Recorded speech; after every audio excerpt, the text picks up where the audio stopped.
Hello and welcome to Insane in the Membrane's top 10 biggest episodes in no particular order. We're building up to our 3rd anniversary and a celebrity special show. Oh yeah, you're going to love that one. Coming up soon to celebrate our 3rd anniversary. Oh yeah. With some past legends that have been on the show that might have gotten buried within our 150 episodes. So we wanted to bring them back to the top in case anyone's missed them. Because there's some absolute corkers down there, let me tell you. And so also big thanks to our Patreons. Again, like I say every time, without you we couldn't do this. You really keep us going. Any bit of money that we make goes back into the podcast, so thank you so much for that. Patrons like Noel Campbell out in the US of A. Thank you, Noel, and I'm still enjoying your output on the socials, on Instagram and that. Beautiful, beautiful pictures. I hope you're well. And also Liam Taylor. Thank you, Liam Taylor. You're an absolute dude. This episode is from January 2020, recorded at Comedy Central. That's where we used to do it, back before everything went weird with the old vid. And yeah, we used to do it in a little room in Comedy Central, and it used to get a bit warm, which caused this guest to shed a bit of clothing. And this guy has been one of my sort of comedic heroes for many, many years, since I first saw him on the Mary Whitehouse Experience. And so to be sitting opposite him, having a chat about mental health and all things surrounding it was quite the eye-opener, and quite... People say to you, like, do you think you're successful? And when you get to sit down with a comedy hero, yeah, I think, yeah, you are. It was a really special moment. So coming up right now is David Baddiel. Are we recording now? Yeah, just on. Are we recording? Yeah. Before we start, I just want to say something about my mental health coming here. So my mental health is always a little bit in and out, to be honest with you. Depends a bit on the day. And for listeners who cannot see, and we're indoors anyway, so I don't know why I said that. But anyway, it's a horrible day. It's really grim outside. Yes. It's quite late. It's sort of 5 o'clock. It's dark. It's not to get here. I have to go not past the nicest part of Camden. And I agreed to do another podcast at home. The bloke who's turning up to my house. He's an old mate of mine. He does a podcast called The Unexplained, which is about eerie, ghostly stuff. But he's doing a sort of spin-off from that about visiting strange and eerie and strange weird places. So he said to me, "You've been to Auschwitz, haven't you?" Oh wow. And I said, yeah. He said, "Do you want to talk on my podcast about your time at Auschwitz?" I thought, yeah. So now I'm doing this, and then I'm going back to do that. And my only hope is later on in the evening I'm playing 7-a-side football. So hopefully that'll lift me out of the terrible despair that all this would got me into. But there we go. But no, I'm fine. I'm all right. You're all right. I've got a cup of tea. I'm fine. So you're going... So I am going on tour, yeah. Yes. And you talk about Auschwitz. How did you feel? I've never been. That wasn't where my tour was. I was going to say, it's an interesting place to start. Gigs are terrible there. Yeah, there's no comedy clubs or anything around there. So you have to do it in Polish anyway. I wanted to actually... I'm doing a documentary. I've done it. We're screening it tomorrow on Holocaust denial. Right. I was going to say it's about the history. It's not really. It's about it's a sort of weird TV essay about Holocaust denial and about the fact that it's growing online and about how you confront these people, and my own issues with, like, should you confront them, should you platform them, blah blah blah. Anyway, we couldn't work out what to do as a publicity shot. Right? And I noticed that if you go to Poland, right, every time you go into a place, as you come out of it, that place will be crossed out. Right. So I thought that would be quite a good publicity shot, because it'll be like Auschwitz crossed out. It's like Holocaust denial. Yeah. Unfortunately, it's called Auschwitz in Polish. I hadn't thought about that. And no one will know what that is on British television. I think, why is he standing next to a weird word crossed out? It says Ofsted. Yeah, exactly. Yeah, it seems to be about Ofsted denial. David Baddiel's doing an important programme about that. I find it baffling. I was talking to Ian Stone about this, about the anti-Semitism. Very old mate of mine. I've known him since I was 5. Really? Yeah, he went to my primary school. Wow. In fact, I think he's a comedian because of me. I think Ian would agree with that. Okay. I think about 4 or 5 years after I sort of hit quite big, Ian thought, wait a minute, that's just a bloke I know. Yeah, that's just a bloke I can do that. And he can. He's good. He's very good. Yeah, one of the best. Yeah. But we were in Nottingham, and we had a couple of drinks in the hotel after the gig. And I just said, because I don't know. All I see is what's in the news, so I don't really know. Like all this talk about the Labour Party being anti-Semite and anti-Semitism, and I said to Ian, I said, where does this come from? This, I know you probably don't want to talk about this. You talk about this and many other things. I have, yeah. But I just find why is there so much hatred towards one group of people? That's a big subject you've started with. Yeah, I know, Rich. But it just. Well, yeah. I don't want to talk about it only because, not because I'm uncomfortable, and in fact, the opposite of that, because I might be writing a play about it. I'm considering writing a play about the last few years, politically, like a sort of history play, really, because by the time it'll be on, which will be a couple of years, it would be sort of like looking back at this moment in time, although I think it's very much not over. It might be over locally within the Labour Party, which I hope it is, but it certainly isn't over in terms of the growth of anti-Semitism worldwide, which just continues to sort of spiral. But the weird thing about anti-Semitism is that it does have this right-wing and left-wing thing going on. And people, I think that's what people are confused about with it. And the real reason for that is complicated. It goes back centuries to the fact that Jews have always had racist myths associated with them and money and associated with them and power, which are all things that the left have seen like, well, we're against. Obviously, we set our stall up against people who have money and power. And so there's a sort of crossover where people still assume that has something to do with, Jewish privilege, Jewish control, and all the rest of it. But then there's Israel getting in the mix of all that, and I think this what people have talked about a lot, which is a kind of horseshoe thing, particularly now in politics, whereby extreme right-wing politics, extreme left-wing politics just start to meet in the middle, and in the middle, in between them, are the Jews. I would say that's where Jew hatred sits, in the middle of that. In the middle of all that. Yeah. But what I was going to say was about trolls. Just like talking about that. I'll tell you, it's a very interesting thing about trolls, because I am doing a show about them, right? And the show isn't just about, here's somebody who said something nasty to me, and here's a funny thing I said in response, although that was the starting point. Right. The starting point of my show about trolls was, ever since I've been on Twitter, which is now 11 years. Is it really been that long? Yeah, I was an early joiner of that. I remember being told by the journalist India Knight, who I know. She said, well, there's a lovely new website. It's really great. It's like a lovely cocktail party, she said, with all your loveliest people and all your friends in it. And now it's been in that gate crash, that cocktail party, hasn't it? Yeah, by Nazis and Stalinists. And, they've drunk too much. It's all gone off. And they won't leave. They won't leave. And it's really like not a lovely place to be in many ways, although I still think it's got stuff to recommend it. Yes. Actually. But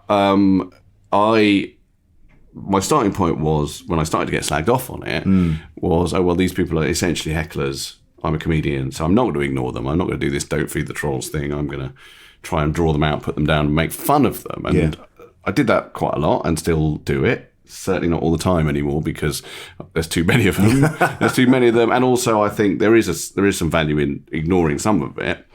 And the show isn't just about that. The show is about, why is everyone so angry? What does this anger mean? What does it mean that we can't have any kind of rational conversation without people going mad, and the tribalism and all the rest of it? And also it's something else, the show, which is a diary, because I've been on Twitter for 10 years talking about growing old, talking about anti-Semitism, talking about Brexit, all the stuff that's happened over the last 10 years. I've put that up on a notice board, thoughts about that, and I can go back to them now and say, this is what I thought in 2000 and blah, blah, blah. And it becomes a show partly about that as well. But what I was going to say was that my initial reaction, and it still would be about right, is that when someone slags you off, because a lot of people said to me, both about the show and in general about my process with them, is, but doesn't it upset you when someone slags you off? And the truth about that would be yes, and it's always hurtful. Yeah. But I find it not just like I've bested the troll if I've thought of something funny to say in reaction to them. I find actually in the moment of doing that their abuse feels to me mentally like it becomes something else. It becomes a feed line. Right. And in so doing, it's kind of healing. I find it. It's like, not always, obviously. Sometimes, and in the show, some of the darkest bits of the show, because it does get very dark, I just show some really unpleasant abuse and say, I couldn't do anything with this. It was just incredibly upsetting. I had to show it to my wife and cry, essentially. But so the show doesn't shy away from that. At the same time, I do genuinely believe that if you can be hurt, but then a second later think, material, I know how to make this funny. It isn't just I've scored a little victory. It actually makes you feel I've healed to some extent Stronger. the wound caused by this abuse, because it feels like something else now.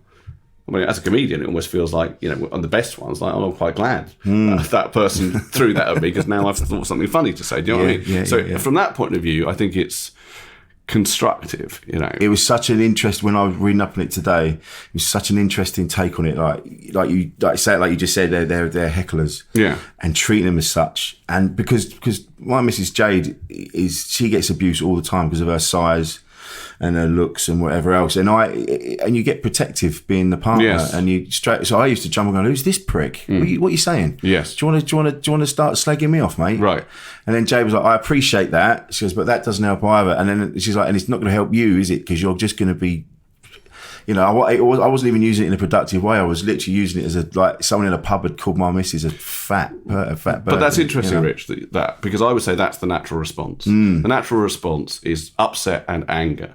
But what I think is that then you need to step back from that response. I mean, how would I react to this in a club? And think like, okay, what I do in a club is essentially improvisational, which is to say someone said something and I'm going to go with it. I'm going to say yes and to this, right? So, to choose a very simple example, if something was quite hurtful, right? Someone on Twitter had said something about reading something about me, and someone else said, the only thing I want to read about you is your obituary. Wow. Right? And I said, oh, well, at least I'll get one, eh? Right? Meaning you won't. Right? But what I've done by doing that is say yes to him. Yeah, I'm fine with what you've said, but let's build on it and see where we end up, And Brilliant. That's essentially what I do with all of them, unless it's so absurdly racist or absurdly abusive that I think I can't do anything with that, and maybe I am platforming the wrong people. And the other thing is bots, which is a whole other thing. It's like, sometimes you think, oh, no, wait a minute, this isn't even a real person. No. This is just someone who's paid to create. They're not machines, by the way. When I say bots, they're people hiding behind. Yeah, people who've got 27 sock puppet accounts who are paid for some reason by Vladimir Putin to abuse you and me and Jade, and I don't know why. I still don't know how that helps world we live in. Putin take over the world. It confuses me. How does it work? I mean, I know Spectre are clever, but really... I was about to say, it's a different film, isn't it? Yeah, it is. When we were kids and they send the robots off to fight battles. Now it's someone in a bra saying, "All right, fatty." Yeah. What? No, exactly. I don't get it. The only thing I vaguely know about that is that a lot of those people, or at least whoever's controlling them, and it's not just one thing, it's not just Putin, it's also Trumpists and it's North Koreans and it's whoever it is, they are interested only in spreading hate and anger and rage. And I don't know what the ultimate purpose of that is, except to divide us, maybe. Which is what Twitter seems. Although not everybody's on Twitter, are they? The percentages are very low. No, that's true. But one of the things I talk about in the show from that point of view, because you could say, well, who cares? It's just some people slagging each other on a website. But unfortunately, it's very archetypal in culture, I think. I think what Twitter has done is set up a sort of model of behaviour which seems to be spreading out far beyond the computer screen. Yes. And you can see it. You can see it outside Parliament, inside Parliament, just in the way that there's this ridiculous anger that seems to infect everything. Yeah, you're and right. I personally think it started there, even though Twitter itself only has 300 million global followers. It still seems to... It still spreads out, Well, as far as I can make seems out. To be, And there's a lot of influential people on Twitter. People say, again, like, oh, trolls, does they matter? Yeah, one of them's president of the United States. One of them, an absolute archetypal troll. The way he is on Twitter, like capital letters. Oh, man. Rage, conspiracy theory. I mean, he's like a total... He should be called, at Donald1734572. You know what I mean? Because he seems like a total bot, but also... He's normalised a whole lot of other things, including, being absurdly obscene about... obscenely angry about people and, like reacting furiously to everything. Stupidity. Yeah. He's still, everything about him. So it's not a fringe discourse we're talking about here. We're talking about something... He's at the core of it almost, isn't he? Well, I think he's certainly very important in it because I think people say to me, I don't know that much about the history of social media, but people say to me that Twitter was actually sort of dying as a platform, and then Trump revitalised it kind of single-handedly. Wow. Well, I mean, he wasn't trying to. No. But that's just part of what happened to it. But with someone in his position acting like he's talking about bobbing accounts. Like the way he's like, if he was in like a normal office job, he'd have been binned. Oh yeah, totally. Yeah. Because nothing about Twitter is that it people talk about it as being less, and it certainly is less. People are less on it than Facebook. It's less current than Instagram and all that, whatever. But when there's a big thing, it's always starting on Twitter. Yep. So like the diversity row at the moment about the Oscars and the BAFTAs, that's Twitter. Yeah. Whatever it is, good or bad, the movements start on Twitter. And I think that's because it's easier than all the others. You can just say very quickly one thing and it can build very quickly into a big thing where lots of people are saying the same things. And that's, as I say, good and bad. But one thing about Trump is that it's interesting that like the mob can bring down almost anyone now. Almost anyone. Everyone looks over their shoulder all the time. Absolutely. Now. Everyone's worried about saying the wrong thing. It's a big problem for comedians because comedy is about saying the wrong thing. And we're all worried about it. And no statement is made now without a sense of like, oh, fuck, is this the one? Is this the one? Let's go, blah, blah. Except by people who are so powerful that they can't be brought down. And that would be Donald Trump, Vladimir Putin, Donald Trump, a couple of others, because there's no question that, could you imagine if he was slightly lower down or if he was just like an actor and said some things he'd said, he'd have been cancelled a long time ago, but he can't be cancelled. No, he can't even. So I talked about this today. I actually did a tweet about it today saying about, do you remember when Donald Trump was going to be impeached? What happened to that? Now we're talking about this thing with Harry and Meghan. Yes. It's been pushed to the front because it's a distraction, obviously, from all the other mad shit that's going on. Yeah. And it's funny to see someone like Trump just be above it all. Yeah. And can say whatever he likes. And it's terrifying, to be honest. Yeah. When you see these people, you go, wow, what is he going to take? Because then his supporters are so supportive as well. But I think what it takes is quite, in a way, it's sort of simple. I think that you have to be able to be sacked. Yeah. Right? You have to have someone who watches Twitter or whatever it might be and thinks, oh, bloody hell, I'm going to sack that person. Yeah. I mean, I was talking about this yesterday about a girl who, and this is a complicated subject, actually.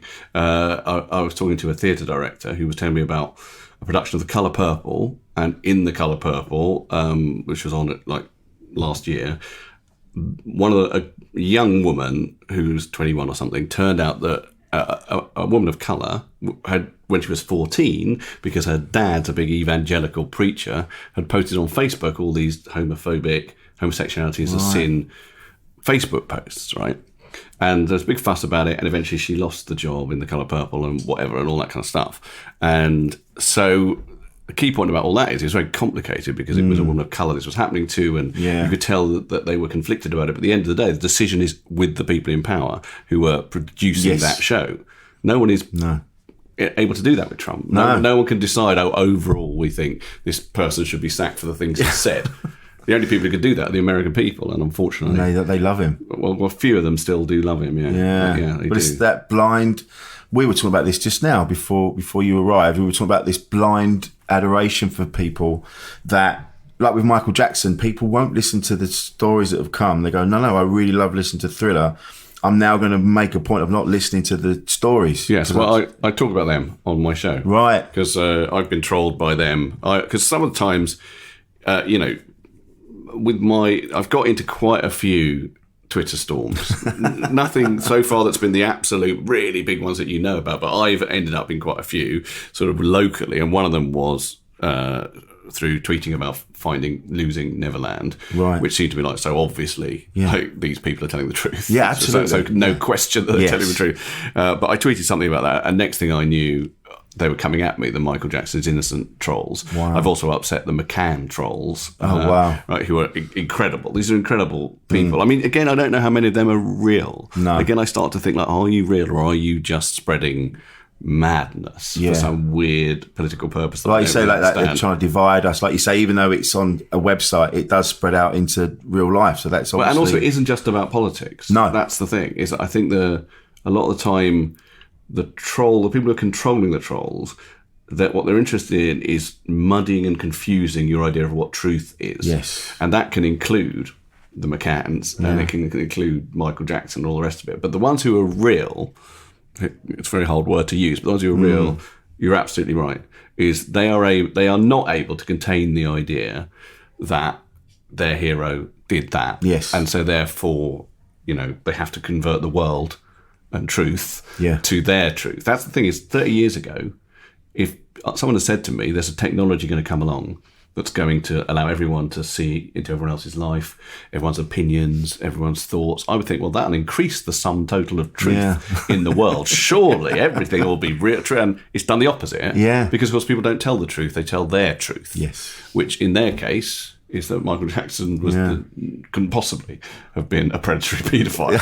What are you talking about? There's absolutely no way that can happen. Have you not heard Man in the Mirror? It's wonderful. That's their basic position, isn't it? Yeah. It's like, listen to that music. He can't possibly have done it. And then you watch the documentary and you're like, he had a bed in every building in his fairground, and you're like, why would you do that? Yes. Why would we have a bed in the ghost house? And was there in the actual fairground? It was like, in his Neverland, whatever it was. It's like he had a station. There was like a train station. Yeah, yes. There was a bed in that, and then there was a bed somewhere else. Okay, what seems odd about that to me is that, I am not a paedophile, but I would have thought that even a paedophile probably doesn't need to necessarily express their desires everywhere. Do you know what I mean? Like he's got... It's a lot of land. Yeah, exactly. Yeah. Also, he had that thing, like both of them said, didn't they, that he had this strange system, which always struck me as being kind of Heath Robinson-y, like this bells. Like it sounded like it wasn't like a proper alarm system. It was like constructed by one of the people who probably worked for him, who's a bit fairy tale of like bells and It's a bit Famous strings. Five, wasn't it? Yeah, exactly. It was that if someone walked along and he was there with a young boy, then all these bells would ring, and then he would just. Well, that was an alarm system. Yeah. But you think he's a multi-millionaire? Have a proper... I'm not suggesting for 1 minute that you should put an alarm system in at all when you're a paedophile. No. But if you were going to be a paedophile... surely you could have a better alarm system than that. There's some bells that you got from Wix. Yes, no, exactly. But I think in a way it's consistent. That's what I'm saying. With Michael's own idea of like the Wonderland. Yes. Like even a man is going to come along and see that I'm a paedophile alarm system has to be a bit Christmassy. I'm going to make... Going to make it like Home Alone. Yeah, exactly. I'm going to make it like Home Alone because Macaulay's here anyway.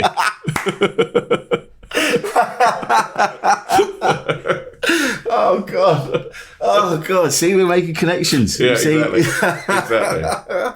Anyway, what I was going to say, I think they're a long way back. I was going to say that I have a couple of times recently, particularly recently, I think, having been absolutely someone who kind of decided, no, this is how I deal with trolls. I sort of like it. I found a way of doing it. It's like hecklers. It's funny. People, blah, blah, blah. I've started to get quite down about it. Yes. And I think that's partly just to do, it's to do just with like my own mental health, which is changes all the time. But also it's to do with volume. So in the old days, I think if I got trolled, 20 times a day, I could sort of go in there with my, lightsaber wit and sort of like deal with them. But now it can be 2,000, Wow. And then you think, I can't deal with them all. And I'm going to have to sort of, and I feel slightly defeated by this. I'm going to have to ignore it, or I'm going to have to just look at, my people who follow me or whatever. I mean, interesting enough, Danny Baker, here's an interesting thing about Danny Baker, is that he told me, before all that happened to him, he told me, I assume I'm getting slagged off, so I don't look at my notifications. Oh, yeah, I just follow the people I follow. I was one of the people he follows, so he knows what I'm saying. Yeah. And I sometimes have a chat to you or whatever, but I just assume people are slagging me off, so I don't. Why would anyone want to do that? Because, of course, you're in the cyber stocks. Of course, people are saying horrible things about you if you're well known. So that's interesting because it must have taken him a while, tragically, to discover that things had gone very wrong for him when that happened, because he wouldn't have been checking it. He'd have seen himself trending and thought, fucking hell. Oh, God, yeah. That would have been bad. But, I mean, my point is that I feel like, I don't like it if I think, oh, God, I'm being slagged off by... I mean, like the other day that happened, and it was a Corbynista thing, right? Which was, again, like, it's just a fucking joke, really. There was footage just after the Soleimani thing of the Iranian parliament, and they were all chanting in Persian, death to America, right? And I said, I think I could just make out a brief modulation into "Oh, Jeremy Corbyn." Right? And you know what that was really a joke about? It wasn't even really a joke about Corbyn supporting the Iranians. No. It was really a joke about the fact that people had alerted me to the fact that at New Year they'd played Three Lions at the London fireworks display. Okay. And I thought, oh, that's great, whatever. Yeah, but then I noticed that "Oh, Jeremy Corbyn" was trending, and it was because the Corbynites had decided that everyone was singing "Oh, Jeremy Corbyn," which they weren't. They were just singing along to Seven Nations Army. And I thought, that's a good example of bending the world, like you were talking about with the Michael Jackson thing. Like, I listened to it a couple of times, they're clearly not. They're just going, duh, duh, duh, duh, duh. That's what they're doing. So really it was just a joke about how people will hear "Oh, Jeremy Corbyn" in whatever they want to hear it in. But then suddenly there were over 1,000 responses to that, and I would say 90% of them will be horrible. Yeah, and so, because they want to vent and say horrible things. Yeah. So like you say, they manipulate everything so they can go, oh, all right, now I'm outraged now and I'm going to give it to you. Yeah, because they really just want to give it to you. They do, but also, I mean, something I do also say in the show. Sorry about saying that. No, that's all right. Something I say in the show is, and actually this is in relevance to the Michael Jackson thing, is that. So, people talk about silos on social media, right? So, if you believe in Brexit, you only really hear other people who believe in Brexit and vice versa or whatever. And that's a problem, right? But actually, there are people who very much go out of their silos, including the Michael Jackson people, because my Michael Jackson thing started when a woman who's a Michael Jackson innocent person found a tweet that I'd done from 2009. Bloody hell. In 2019, right? Yeah. It was a joke about him dying just after he died. It was a joke about how he maybe had been killed by the stress of 50 dates in the O2. I think he thought it was a big oxygen tent, right? That was the joke. It was in 2009. And then she slags me off in 2019.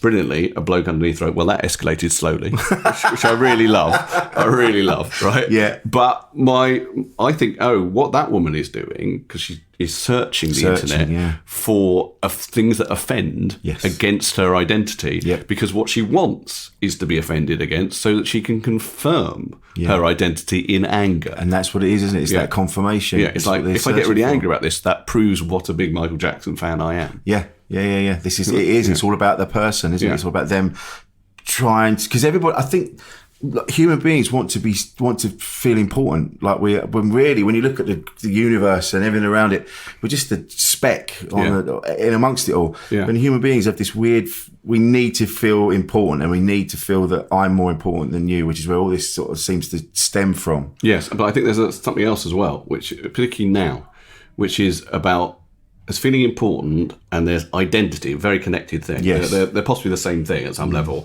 But what I mean is that the way to feel important isn't just abstract. You feel important because you think, well, this is who I am. I'm very left-wing, or I'm a big Michael Jackson fan, or I'm very believe in Brexit. That's who I am. Yeah. So we're not what we eat, we're what we believe. Yes. Right? And actually, I don't think that's true. I think we're much more complex than our beliefs, and sometimes our beliefs are all mixed up and we're all confused, whatever. But it changes, doesn't it? It changes all the time. Exactly. It changes with time. And also sometimes you hear something and think, oh, my belief's not right, or whatever, if you're a thinking person. But sadly, people don't want that because that's confusing for them and confusing for this thing of like, I need to say, here I am. Yes. If I want to say, here I am, I need to have a very, very concrete, clear identity. And that is hashtag Michael Jackson is innocent. You know what I mean? Or whatever it is. Absolutely. Yeah. Wherever your beliefs, that's you. That's you. Yeah. And I'm not. And so therefore, if he does a joke about that, and this is very much in my show, is like, this is a joke. It's clearly a joke. And yet all these people got very angry about it. So what's happening is, a joke about, say, Nigel Farage looking like he's having a piss becomes an attack personally on a Brexit Party supporter. Yes.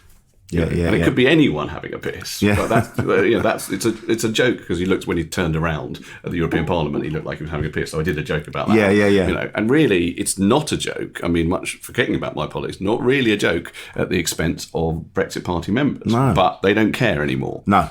Jokes. The thing about that's the thing, is it, about jokes? They want, because they're looking for the outrage, and if you make a joke against someone that they like, then straight away they're like, well, you clearly are anti them, and you're anti us, and you're anti this, and you're anti that. And They're like, no, I'm a comedian. Yeah. I'm making a joke about this. Yes. I've made a joke about them the other day. You know, exactly. But I genuinely think it is dangerous for comedy. I mean, in a different way from all the free speech people, because I don't quite believe that either. I don't quite believe in the sort of Andrew Doyle, free speech being stopped by the woke or whatever. I think it's much more complicated than that. Yeah. I think what we're talking about is much more of an issue, which is that people's identity, whatever you're making a joke about, whatever side of the political spectrum it might be, you'll find someone who thinks that this offends against my identity. And then that goes back to that. And it'll be about that, and they're not looking at what the actual joke is. No.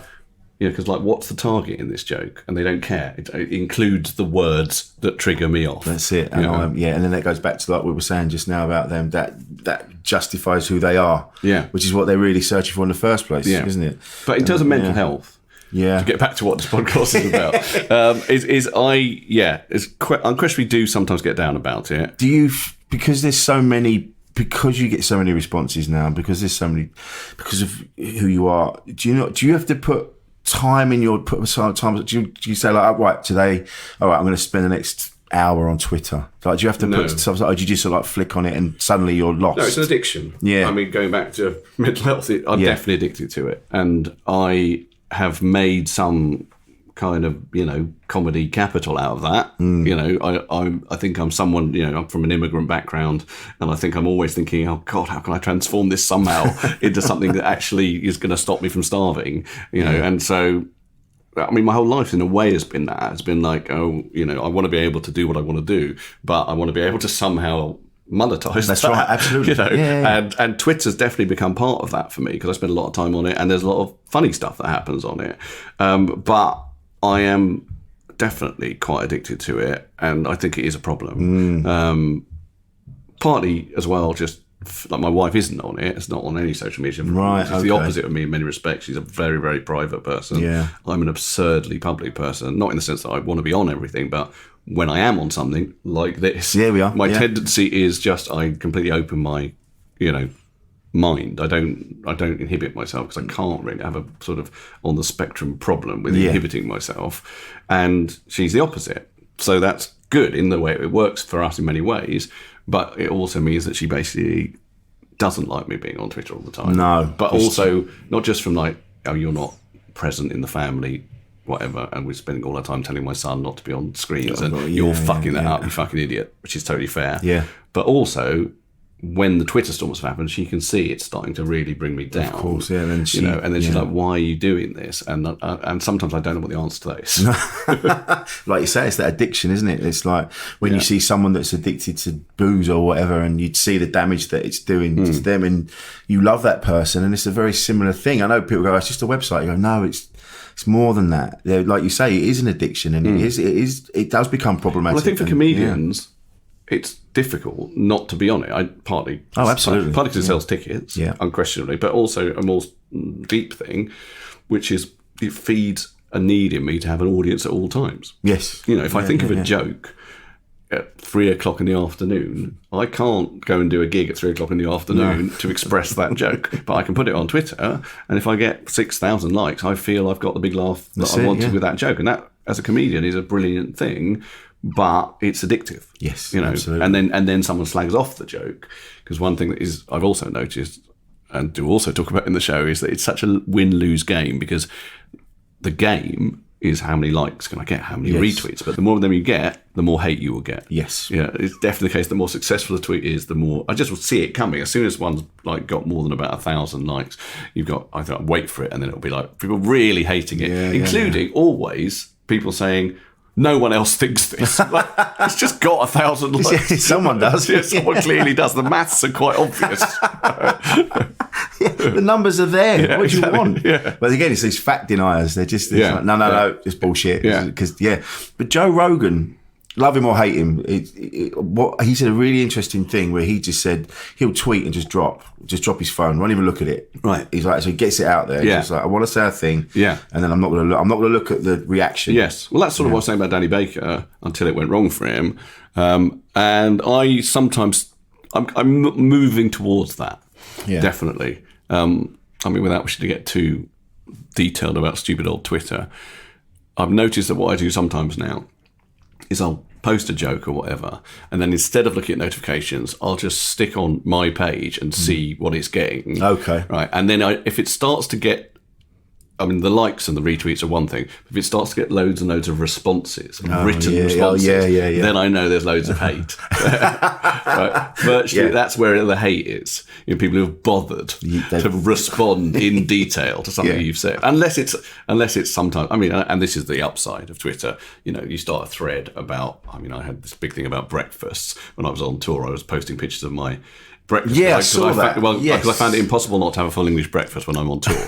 And I was trying not to have it because I think this doesn't do me any good, but it's what's available. Every time I go down to the Marriott, Swansea, or wherever I'm staying, that's what's available because I'm touring in Britain. And how do I not have this?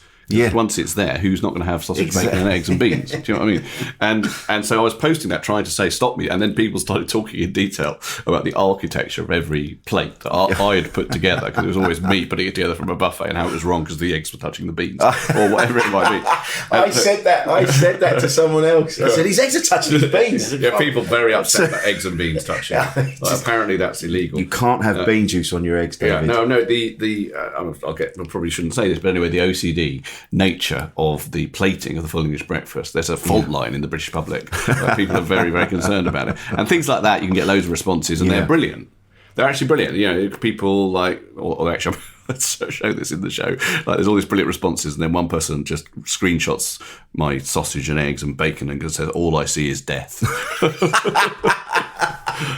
Which is true. It's brilliant. He's right about that. That's nice that it inspired that response. No. So you can, sometimes it means that you've started a thread of comedy. Yes. And I like that. And you feel like the conductor of a huge comedy orchestra, and that's lovely. Yeah. But most of the time, if you see loads and loads of responses, it means that, you've upset some hornet's nest and they're out to get you. The thing with Danny Baker, because the outrage was massive, and I remember, and I was saying to someone, I'm like, no, he's used that picture before, and I remembered, like, Danny Baker has been a part of my life since I was a kid. I remember being on the 6 o'clock show or whatever it was years ago when I was a kid, on like a Friday night show or whatever it was, and so he's always been there. And you go, you would have known by now if he was racist in any way, shape or form. Yeah, but I think the problem with it is, I am absolutely sure that he did not mean to post that in a racist way. But the problem is that I think we live in a world where impact is more important than intent now. And also, what I would say, particularly as a Jew, is it is not my place to tell black people, to tell people of colour, that whether or not they think something is racist. Oh, of course, I think if they found that racist, and if the impact of it was racist, and certainly it could be taken as such, then I'm not going to tell them it isn't. No, really,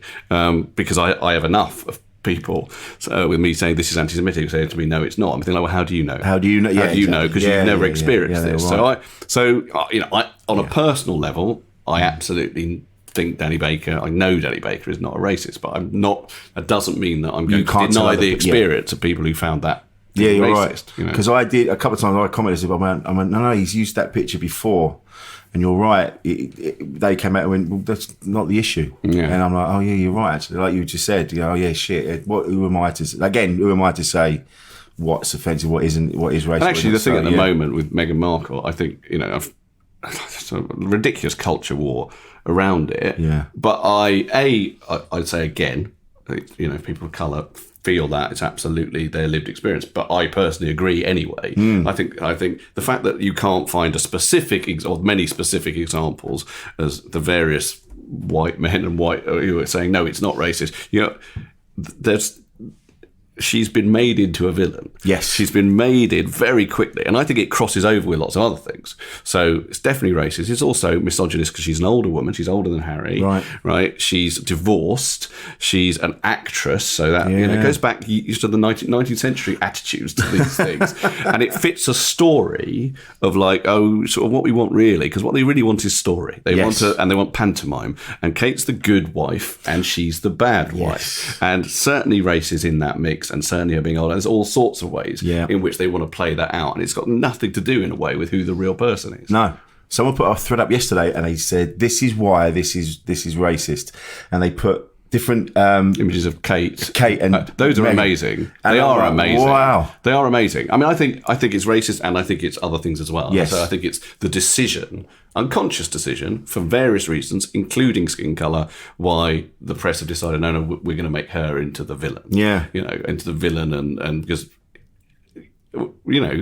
they don't want happiness. No. The last thing they want is happiness. There's no money to be made in peace, is there? It all worked out. That's the end of the fucking story. They don't want that.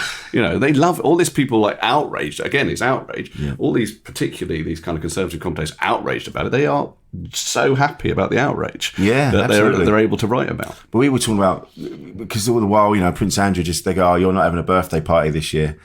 And it kind of gets pushed out of the way. And right. We were talking about poor Princess Eugenie. Yeah. She's having a big wedding, and they're like, yeah, unfortunately, you're going to have to just have a low-key affair. And that poor girl's not done anything. No, I know. I do feel sorry for her. Yeah. But I hardly know who she is. That's the thing. Is another thing. Well, yeah. There is another thing that, I've said this. Actually, something that happens on Twitter as well, is I've said, there was some poll that I read about with 37% of people think Harry and Meghan should do this, and 42% think that, and blah, blah, blah. And I sort of seem to have missed out the 87% who don't give a fuck. And a number of people said that should be 92 or whatever, or 94 or whatever. But and then, of course, I got this Twitter thing of saying, well, I noticed that you've bothered to tweet about how you don't care. Oh, yeah. I was like, yeah, no, I get your point, but we are being told that we care. Yes. All the time. We are being told by the media all the time that this is a really big issue. And I don't care. No. Not really. I mean, I'm interested in it, and I agree that something really pernicious is going on with the treatment of Meghan Markle. But at some level, I just think it's a bunch of aristocrats from a ridiculously outdated institution that people... Actually, someone was on telly 2 days ago saying something I've never heard before. I thought was a really good thing to say. It was a small thing and no one really noticed it. But we are told... The royal family, they make a lot of money for this country. A lot of tourists come to this country. Yes. They earn their money, blah, blah, blah. And I've always sort of accepted that. Sort of like, I suppose so. I don't know much about tourism, whatever. Yeah. And someone was on telly, a woman was on telly saying, in France, they don't have one. They have loads of palaces. People still go and see the palaces. Right? And she said more people go and see palaces in France than go and see buildings here. Yeah. And she also said a brilliant thing. And she said, and when those people who come here because of the royal family, they don't see the royal family. The royal family don't meet them, right? They just go and hang out outside Buckingham Palace. They don't have to be in there. So it's just about the buildings. Yeah, it's a good point, because if we did get rid of the royal family, no one said we're going to burn down all the buildings. No. Because that's what people come and see, isn't it? Windsor Castle, it'll still be there. So it's a load of bollocks. It's a load of bollocks. It is a load of bollocks. Yeah. It's a load of bollocks, and it is, to some extent, all a confection, to sell newspapers and to convince people that there is meaning in life. Yeah. Do you know what I mean?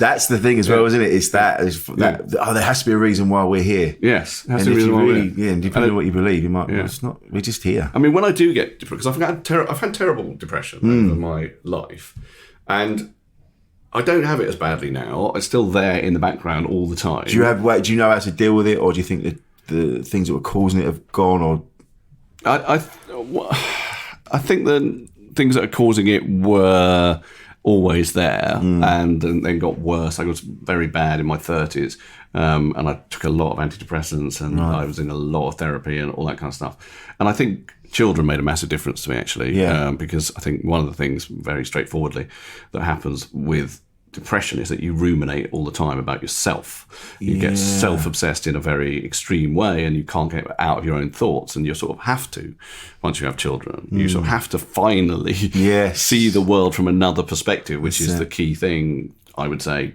that you need to do when you're depressed, is like not be in your own head. And that definitely was part of it. I think also like all sorts of things that I don't really want to get into about relationships, I sort of sorted out. But I'm talking, and all the stuff that is important, and that I was in this thing, Calm. It was a charity that I which is a charity designed for men, specifically for men under 40, who, as I'm sure you know, are the greatest at risk from suicide.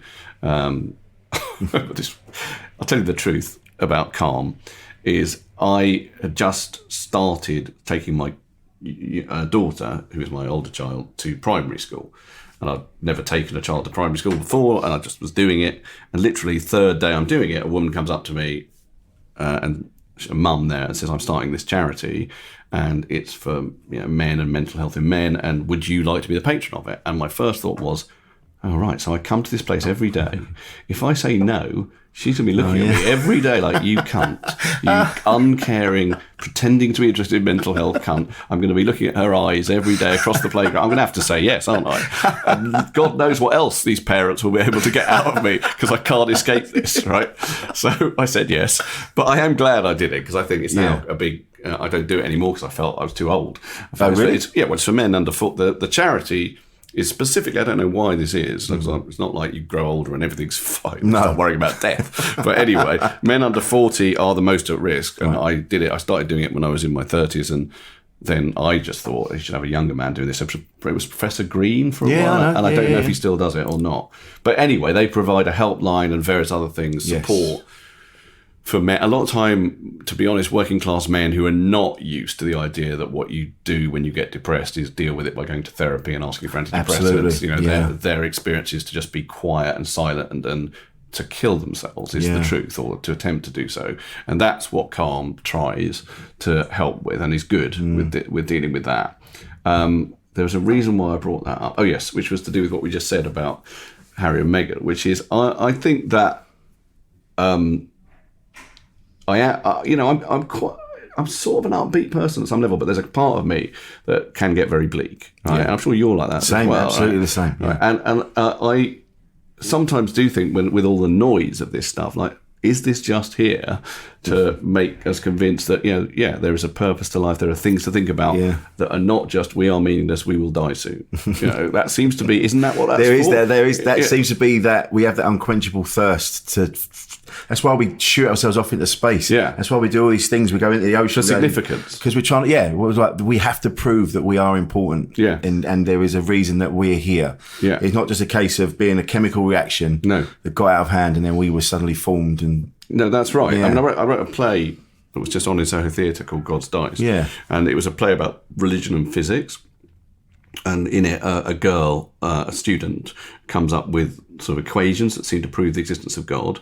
And without giving too many spoilers, Alan Davis, who plays the main character in it, who's her teacher, who's a physics lecturer, becomes essentially wooed partly by her, but also by the idea that there is a meaning to life. Having been a physics teacher, and one thing physics will tell you is that there isn't. Right? If you understand it properly, that there really isn't. It's all just numbers, whatever. Yeah. And he's married to... a woman who is like a Richard Dawkins sort of figure. She's like a big celebrity atheist, and it was very interesting, the reactions in the audience, because my voice in the play is her voice, is the Richard Dawkins atheist voice. That was totally my voice. But there were loads and loads of people who came away from that play, including Quentin Letts, who gave it 4 stars in Sunday Times, who's a believer and quite right wing and all sorts of things I'm not. And he found it. He just thought it was a huge plea for faith and meaning in a sort of cold secular universe. And it wasn't. No. But having said that, I am totally somebody who believes that you can take what you like from a work of art and it's up to you. Absolutely, that's what, And in a way, I was pleased about it. Whatever you think about Quentin Letts, I was pleased about it because I thought, well, I wanted to write the religious girl in it as a genius, right? And as someone who... fucking hell, she might have come up with things to prove that miracles happen and that God exists and whatever. And my point was, we all yearn for that. Like in the play, there's a bit where there's a quote from this imaginary book that the atheist has written called The Belief System, which is sort of her version of the God Delusion. And it begins with her saying, a good friend of mine once said to me, "Don't you want to believe in God?" And I said, yes, desperately. That's how I know he doesn't exist, right? And I really believe that. Yeah. I really believe that. It was actually Omid Jalili who said that to me. We did a movie called The Infidel. That I wrote, which is a Muslim. And he was in and Omid is a Baha'i and a believer. And he said that to me. He said, "Don't you want to believe in God?" I said, "Yeah, that's why I know he doesn't exist, because everyone wants to fucking believe in God. That's why we've projected him into the skies." That's what we've done. It would be amazing, wouldn't it? Yeah, that'd be brilliant. I would absolutely. And the older I get, the more open I am. I mean, I think that maybe that's, like you say, the older you get, so the nearer to death you get, and so you start to be a bit more, you go, oh, maybe I need to sort of hedge my bets a little bit. Right. See, I don't think I'm thinking that. I don't think actually, Frank Skinner, who is a believer, yes, once said to me, or not to me actually, I think to other people, he said there are no atheists in foxholes. He said, meaning that as soon as you're frightened of death, you start believing in God. And I kind of think like, maybe you do. Doesn't mean that God exists. That means you're frightened. Yeah. That's what that means. And, they do all sorts of things when you're frightened that don't logically have any basis in objective truth. But I can't imagine that, and trust me, I have no, I hate death. Death is a real bummer, I think. And the closer I get to it, the less I'm looking forward to it. Well, I've not as yet. I've not really had anyone close to me pass on yet. Haven't you? No, not really. How old are you? I'm 47. And your parents are both? My parents are still there. Oh, wow. My grandparents, my nan, I'm close to now. My granddad died when he was 52 in 1977, so I was only 5. Yeah. My dad's mum and dad were never really close to them. They were horrible people. And so the only person, the people I'm close to, is still around. So I've yet to go through. Is your nan still alive? Yeah. How old is she? She's 90. Right. She's just gone into a home. Right. And I see her because she used to travel the world and she'd be flinging herself all over the place. And now I just see her just sat in this chair and she's just waiting to go. And I find that really upsetting. Yeah, well, as you may know, I've also done quite a lot of stuff about my dad who has dementia. Yes. Although he wasn't like that. He is much more like that now. But my whole shtick, and I did a documentary about it as well, about my dad, is he's really not like that. He's, he had this thing called Pick's disease, that's what he was diagnosed with, which is symptoms include things like swearing and uninhibited behaviour and rage and laziness and all things he was like already. Right? all things. I think the joke was I said to the doctor, "Sorry, is this a disease or have you just met him?" Right? Because it was literally just my dad's. It was Colin Baddiel's disease. He seemed to get right because he was always like the most furious, most lazy, most. I actually very much loved my dad, but he wasn't a good dad. No, he's a good bloke, but he was not a good dad at all. Yeah. No, and that's still what he's like, even though he's much more in the throes of latter dementia now. Okay. So he's most of the time he's pretty quiet and whatever.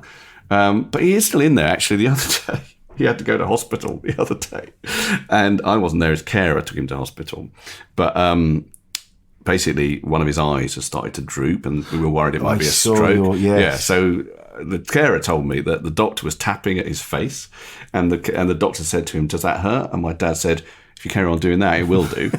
So there he is. He's still there. He's still in there. Yeah, he's still in there. So that I love that because it suggests that there's some sort of life to him. But you're right. At some point you're just waiting for death. Yeah, and it upsets me to see it, and even worse for you, like you say, you see your dad just kind of floating away. Yeah, almost. Yeah, although you never saw my family show. In a way, my family show, which was actually mainly about my mum's sex life, late mum's sex life. Well, I was listening to the James O'Brien podcast you did a couple of years ago, and it's mainly about my mum's affair with a golfing memorabilia salesman. That was mainly what it was about. And then she started selling. She had an affair with a golf memorabilia salesman and then turned her whole life over to golf. I mean, she suddenly became a golf fanatic, having never mentioned golf before. Not even golf. And started a business selling golfing memorabilia. She started the same business that the bloke she was having an affair did. So I always thought that must have pissed him off enormously. What does he want a competitor for? Let alone this woman he's shagging, right? She turned out to be really good at it. Yeah, well, she was good at it. She had a really good business, Golfiana, which was even the name of his business. She just nicked the name of his business. And my mum was very mad, but she did make a success of it. And the brilliant thing is that my dad somehow never noticed that this was, because my dad was always just a bloke who went to the pub and ate and just wanted his own stuff. He didn't take any interest in his wife at some level. So probably quite happy that she was off. Well, I think at the end of the day, I don't actually even know because and won't ever know now because my dad won't remember it. That in a way that, both halves of that show were about death insofar as my mum died. And the impulse for that show was, I'm not going to be at a memorial service where people make up that my mum was this sort of angel. She was nuts. That's what you were saying. She was nuts. And it erases her again out of existence. If you say she was a lovely mum and she just did everything right in her life, that completely erases who she was. So I'm going to celebrate that she was nuts and behaved completely in the wrong way, and it was sort of brilliant damaging, undeniably damaging, but still sort of brilliant. And it's the same with my dad from a position of life, which is I'm not just going to say, oh, well, he's got dementia, that's the end of him. Look how he's like him in a really strange and mad way with dementia. So it's sort of both of them are sort of saying, I'm not going to let death just erase who we are. Yeah. And then you having kids as well. You mentioned this, and this is very interesting because we sort of look at our parents and go, well, the way they did things was the right way. When you're younger, you kind of because they're your parents, and then as you get older, you go, actually, no, that's mad. Yeah, completely mad. Yeah, like with my kids. Initially, when they were very little, you kind of followed the template of your own parents, and then as you go on, and go, no, actually, that was a bit fucked. That bit, yeah. I'm not going to do that with mine.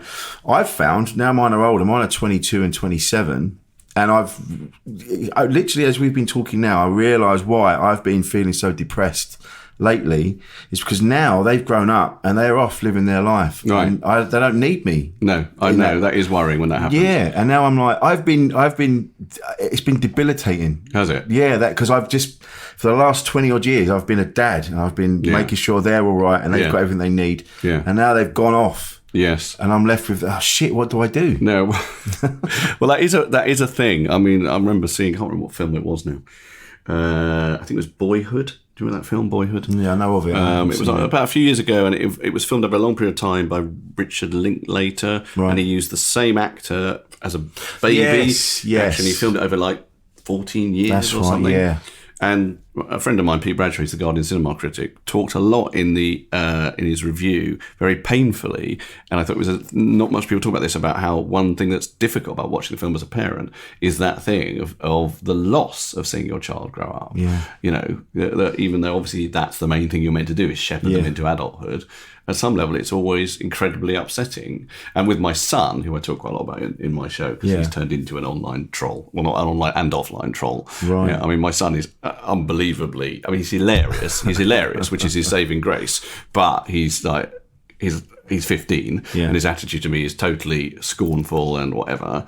But there's no record in him of the incredibly sweet boy he was. With my daughter, that's not really true. My daughter, who's 18, I can see a continuum between her and the lovely girl that she was. With my son, it's like he sort of says, no, fuck off, that person, that sweet kid, fuck him. That's it. All right? Yeah. Essentially, here I am trampling on that sweet kid's head like a kitten's, right? And you have to live with that, right? My youngest is the same. Right. My youngest is very... When he was a kid, I remember because we split up with their mum and I split up about 20 years ago now, and so they'd spend every weekend with me. But we never used the kids against each other. I was always there for them, and they were with me a lot. And there'd be times when my youngest he'd stay with me at the weekend, and then he'd be crying his eyes out on a Sunday. Go, I just want to stay here, Dad. And so I'd go, all right, well, okay, you can stay, but then we have to be up really early to get you to school, and we have to. But he just wanted to be in my skin. Right. And now he hates my skin. He's 22. He's 22 now. Oh, God, he should be over that by now. Now he's got to. He doesn't hate it. He doesn't hate it. I do you know what? I did him a grave disservice in because the Christmas presents I got this year were exemplary. He bought me a Tribe Called Quest on vinyl. All right, well, that's good. So I was like, all right. That's so, good. yes, he has come out. Let me tell you a story. Go on. About my son. I mean, there's lots of stories about him. Like, for example... I trying to sort of get involved in his world. So he plays Fortnite. Actually, he's given up Fortnite to play FIFA now, but he used to play Fortnite all the time. And I thought, I should get involved with that. So I said, no, I'm going to play with you. And he's like, I don't want to do that. I said, no, we're going to do it. So I'm in my room, my study, and I'm synced up with him. I've never played Fortnite before. He's in his room playing it.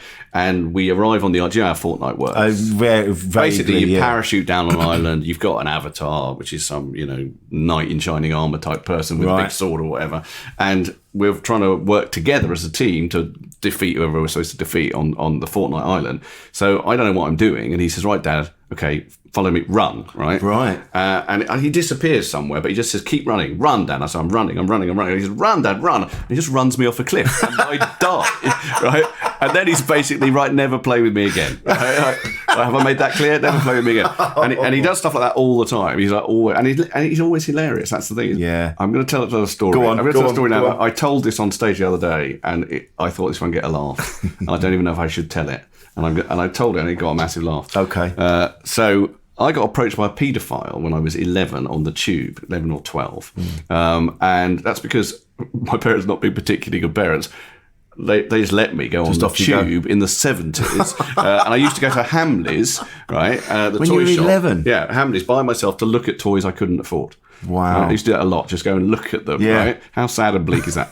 Anyway, so I was telling Ezra this story, and I just sort of wasn't really as a stranger danger thing or whatever, but it was just like, I just thought I'll share this with him. And so I was told him the whole story. I was on the tube, I was a young kid, and it's very horrible, this, and a man sits down next to me. I can still remember he smelled awful and whatever. Crowded tube, sits down next to me and says, "Oh, are you with your parents?" And I say no, and he starts immediately, as he whispering in my ear, just asking me stuff about my private parts and about whether I ever think about girl, but I've got any pubic hair, and it's a very horrible thing. I'm really frightened. I remember I went and hid in the next carriage and he sort of followed me, and it was all really horrible, right? So I was all right. I wasn't abused anyway. It was just like really horrible experience. Anyway, I told that story to Ezra and he said, "Did you see anything nice in Hamleys?"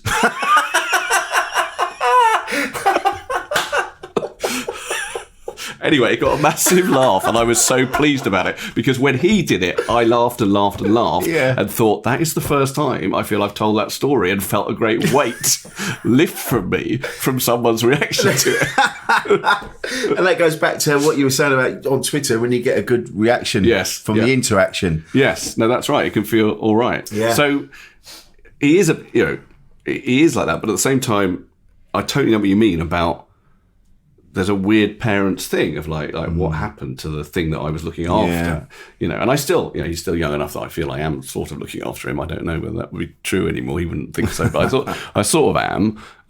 But yeah, I haven't really thought about that. I said at the start or earlier on that one thing that took me out of depression was becoming a parent, and obviously I'll still be a parent, but I won't be that kind of parent that spends all their time worrying and thinking about it's just what is the world like for them. No, you can't carry on doing that forever. I mean, you sort of do. Yeah. You're still there. Yeah, you still do, but it doesn't feel. It's maybe it's a phase, and because my eldest he always rings me and texts me and just goes, "How's it going, Dad? You're right." He lives in Bristol, right? So so we don't see each other very often at all. So maybe he'll find his way. You haven't got any younger ones with Jade? No. So, and she doesn't want any either, right? So, which is a relief. Yeah. But that's not saying she can't. No, I never. You brought that up. No, not you. I'm not saying that was for the benefit of Jade listening. Okay. And when does your tour start? It starts at I'm doing one more warm-up show, which is sold out anyway, so can't come to that. But anyone can come to any one I'm doing from January the 24th. Okay. Goes on till May. I've just put I didn't have a London date. I've just put one in the Queen Elizabeth Hall on May the 6th. And it's quite a nice tour, I think, because the subject matter isn't particularly nice. It's all about online hatred. Although in the room, it feels quite nice. Because even though I'm dealing with some really horrible stuff, actually the show is quite upbeat. At some level, it says, look, this is horrible stuff. Here's a way of dealing with it. I show examples of people coming in off the back of stuff I've said and building on it and being funny and feeling like, and actually there's sort of something joyful here. There's something to be celebrated here. And in the room, it feels nice. It feels like, no one is left feeling, oh God, the world's so depressing and awful, even though it talks about Holocaust denial, it talks about all sorts of terrible stuff in that. So I'm touring until May the 6th. Lovely. Yeah. It's been a pleasure. It's been lovely. Thank you very much enjoyed it. And you know what? I came all the way out, terrible rain, Camden, got to do the Auschwitz thing later, and now I'm not depressed. Wonderful. Thank you so much, David. It's been a pleasure. Insane in the membrane.